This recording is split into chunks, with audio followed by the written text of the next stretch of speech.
Assalamualaikum warahmatullahi wabarakatuh.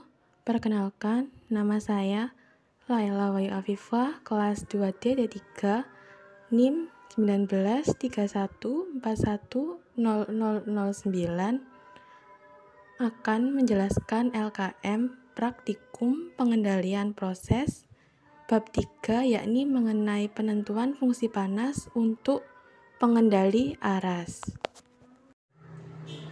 Pada penentuan fungsi transfer, terdapat 3 buah metode, yakni yang pertama metode 1, metode kedua, dan metode 3. Berikut ini merupakan data hasil pengamatan. Didapatkan T dalam sekon dan persen PV. T mulai dari 0 sekon sampai 220 sekon, sedangkan persen PV-nya mulai dari 19,84 sampai 46,49. Didapatkan pula persen PO1 sebesar 40% dan persen PO2 sebesar 60%. Persen PV1 yakni persen PV ketika T sama dengan 0, yakni 19,84%. Sedangkan persen PV2 yakni PV ketika sedang konstan, yakni 46,49%. Pertanyaan pertama, A1. Grafik persen PV terhadap waktu untuk metode 1. Setelah didapatkan grafik dengan T sebagai sumbu X dan persen PV sebagai sumbu Y, akan dilakukan pencarian metode 1. Cara membuat garis singgungnya yaitu yang pertama, buat garis lurus ke arah kiri dengan melanjutkan garis steady state pada persen PV2 yang ditunjukkan pada garis ini.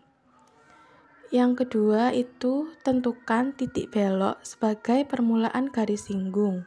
Kemudian buatlah garis singgung sedekat mungkin dengan kurva reaksi. Garis singgung pada kurva ini ditunjukkan dengan garis hijau. Yang ketiga, buat titik pertemuan antara garis singgung dengan garis persen PV2.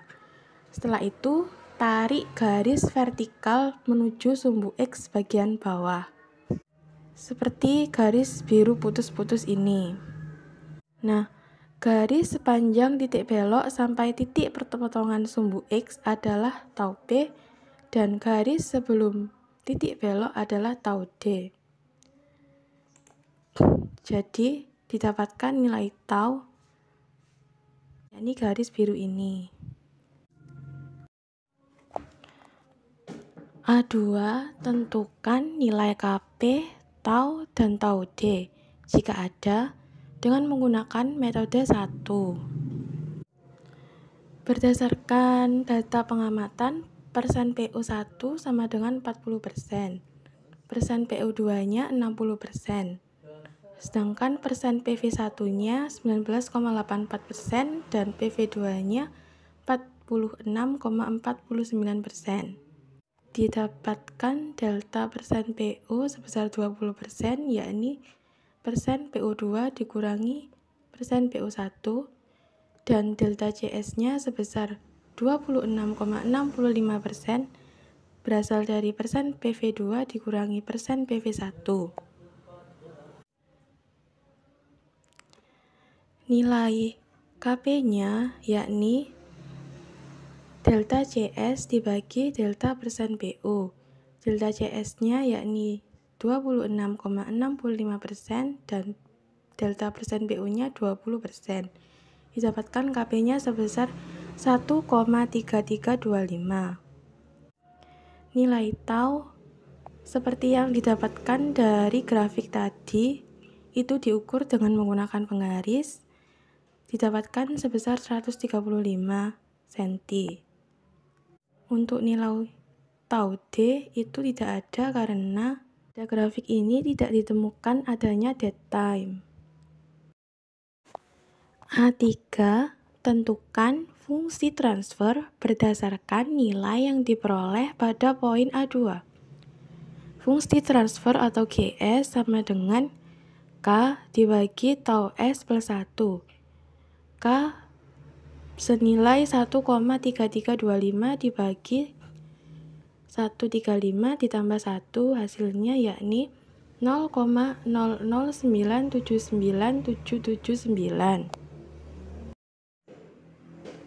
Selanjutnya yaitu grafik tekanan pada kontrol valve terhadap laju alir air yang masuk ke tangki saat persen PO-nya 0 sampai 100%. Didapatkan grafik sebagai berikut, di mana tekanan dalam satuan PSI sebagai sumbu X dan laju alir air dalam satuan cm/3 per menit sebagai sumbu Y. Kurva tersebut naik ke atas, dan semakin besar nilai tekanannya, nilai laju alirnya juga akan semakin besar atau berbanding lurus. Garis biru merupakan laju alir air yang masuk pada saat persen PO-nya 0 sampai 100. Sedangkan garis putus-putus ini merupakan linear dari laju alirnya.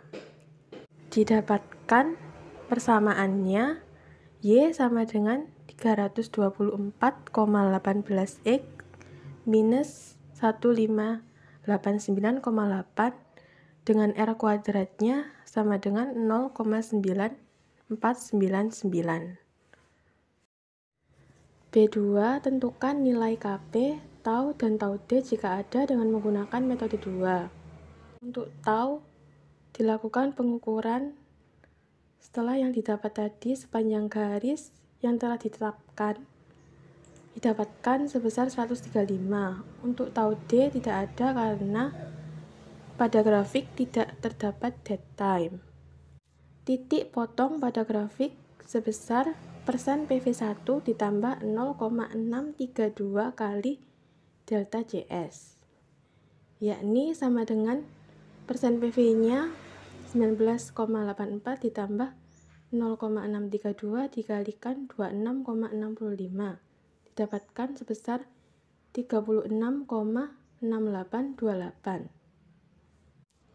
Adapun nilai Kp yakni rumusnya persen PV1 ditambah 0,632 delta JS dibagi delta persen PO sama dengan 19,84 ditambah 0,632 dikalikan 26,65 dibagi 20, didapatkan sebesar 1,83414.